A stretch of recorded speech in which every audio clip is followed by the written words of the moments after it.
Sun, heat, drought, and insects are some of the challenges to gardening in Florida.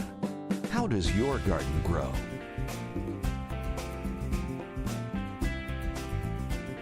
Ask Mr. Greenthumb. Florida gardening expert Stan DeFritas.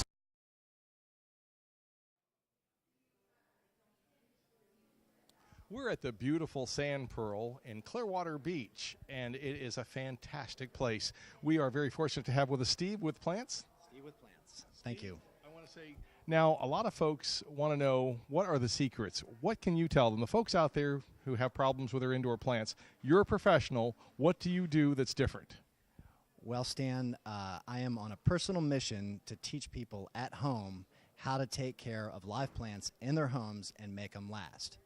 And that's done with a few trade secrets, but mainly it has to do with the watering techniques. If you get the watering right, the plant will live a lot longer than you would normally expect it to.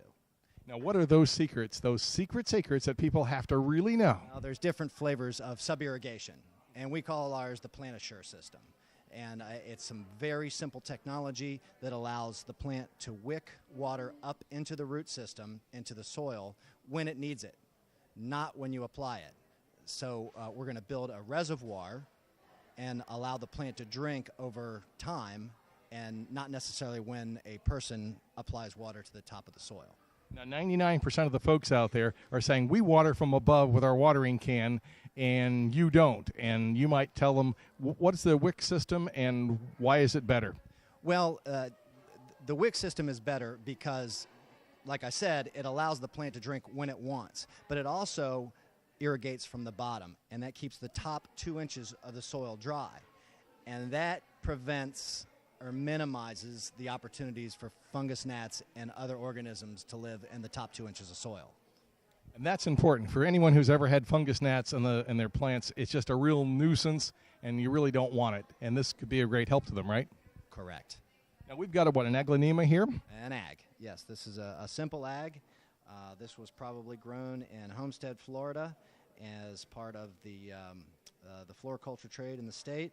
And what I'm going to do is set it up on our system. What you see here is what you might have in a homeowner's system, except for it would have a decorative around it. But the homeowner would bring it home, set it in a liner, and water it occasionally. My contention is that if we do some very simple sub-irrigation techniques, we're going to make it last longer. That's great. Well, let's go ahead and do that whole process here, and we'll watch you take it out. You're going to put it with the ring you were talking about, and we'll go step by step. What he's showing here is the wick system. See, he's putting that wick deep into the container, carefully putting it into each one of the drainage ports. This way the water is going to wick directly where the water is needed, which is around the root system. This is going to help cut down on problems such as fungus problems and fungus gnats. This idea is a great technique that really everybody should incorporate if they want to have stunning looking houseplants, as Steve does with PLANTZ. As you can see, he put some soil back into the container, and now he's going to place that container back over the plastic piece where the ring is sitting down below. This ring is going to give him a nice space for both air and, more importantly, for some water. Now he's putting a little bit of water on top, but the majority of the water is going around the base of the plant. And the reason for this is to make sure it wicks it back up into that root system. This is going to cut down on a lot of the problems that we mentioned earlier. Now, Steve, you are in charge of all the plants here at the Pearl, right? Everything that doesn't get natural rainwater. Everything that doesn't get natural rainwater. So I imagine at the Sand Pearl here, there are a number of plants. I see a lot of big, beautiful plants that you're in charge of. You see some Cantia palm, which are imported from Hawaii, and Rafus palm grown here in Florida. But me and my staff are responsible for keeping them beautiful for the guests to enjoy. Now, I like it that you showed your technique for the wicking system, and it's something that the homeowner could do, and they could contact you through your business, and you could give them some more information, right? Absolutely. Okay. And for the folks out there who want to have the best in indoor plant care, they could also give you a call for that as well. Now, also, I noticed on this you've got a little bit of blue beads in here in some of the soil. Is this something that you've? It looks like a fertilizer, right? Well, it is fertilizer, and one of the mistakes a lot of homeowners or novices will make is that they'll try to fertilize this as soon as they get it in the house. But these are right out of production. They have enough salts and nutrients in the soil to last a year without any additional fertilizer.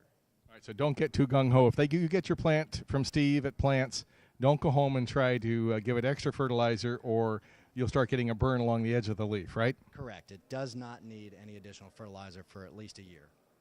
That is great. We've given some good information. Now you've got the plant to this point.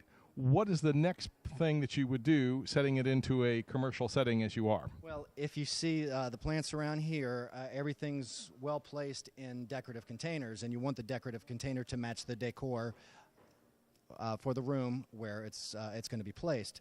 So fiberglass planter here. This is a contemporary design, sleek, good looking, but this would go inside. All right, so you're seeing him put it right into the base. It's got it wicked, and you see that it would kind of hide.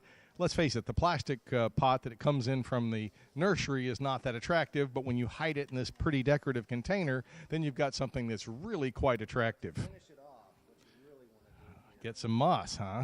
Moss around it.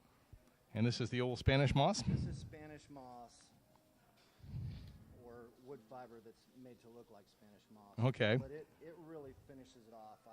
One of my pet peeves in the business is going around and seeing the grow pot exposed. Right. I don't want to see that in a commercial setup, and I don't think the homeowner wants to look at it either. So we're learning some of the secrets that the commercial guys use that you can use in your backyard or in your home. If you want to have that decorative container and have that aglaonema, it looked, not that great in the black pot, but now it looks very stunning. I agree. Good job.